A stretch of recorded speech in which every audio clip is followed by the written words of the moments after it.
Okay, so at this point, decision has been made to go ahead with the surgery. And one of the things, again, I'm going to give credit, and I can't remember her name.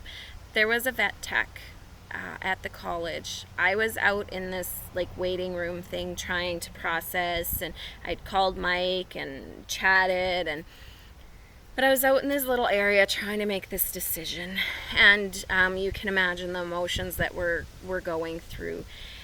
And a vet tech came and sat beside me, and she just sat there for a minute and gave me the time to make the decision. Oh, sorry. Hence, you can see why it's taken so long to actually do these videos, because it's still, when I take myself back there, like I am, and walking through the whole process, it is quite emotional. So, yes. Okay. She came and she sat beside me, and she told me, she's like, Miranda, this is your decision.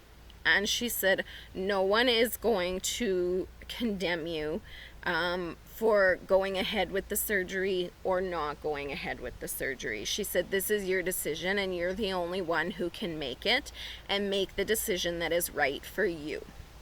So she said, take your time and think about it. And she just sat there.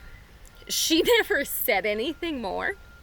She just sat there and let me go through this roller coaster of emotions. And she just waited. She was patient. She was kind. So if there's any vet techs out there that see this, you can change someone's whole experience. You can change someone's whole world just by sitting with them while they make a really, really tough decision. This lady changed everything for me that day. And I can't remember her name. How horrible of me. But yes. So the decision then I made was to go ahead with the surgery. The other thing I also did was I put a cap on it. So when they go into surgery, what happens is that if they go in and it's very minor, like Pearl's was, so her cecum was rotated. So essentially all they had to do was go in, pull everything out, and tuck everything back into place. So not that easy, way more complicated, but essentially that's what it is. So they didn't have to repair any necrotic tissue at all. They didn't have to do any surgery inside of her to repair anything. They just had to flip her cecum back the correct way.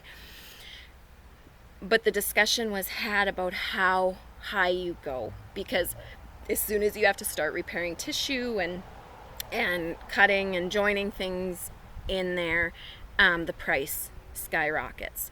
So we had a limit set, and I told the vet, like, the surgeon, I said, if it gets past this much, like, we've got to stop. I can't go further.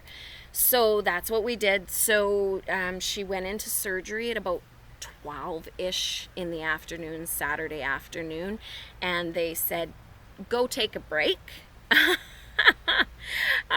Go take a break and catch your breath. So I was like, okay, where do you go? What do you do? I just wanted to stay there, but they said, no, you really need to leave so that you can get a change of scenery. So I did.